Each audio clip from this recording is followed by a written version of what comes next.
तर आंदोलनाला गालबोट लागता कामा नये याची खबरदारी सगळ्यांनी घ्या। कुणीही जाळपोळ करण्याचा प्रयत्न करू नका, तसंच परिस्थिती चिघळवण्याचा प्रयत्न करू नका, दगडफेक करण्याचा प्रयत्न करू नका।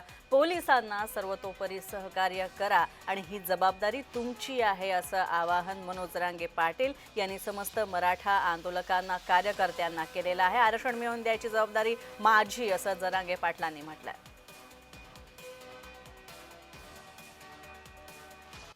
तुमच्यावर मुंबईकर नाराज झालाय किंवा पोलीस बांधव नाराज झाला असा एकही शब्द माझ्या कानापर्यंत ऐकायला नाही आला पाहिजे। ही जबाबदारी तुमच्यावर घेतली का जबाबदारी? परत एक सांगतो, पुढे जाळपोळ दगडफेक करायची नाही। जबाबदारी सगळ्यांनी घेतली का?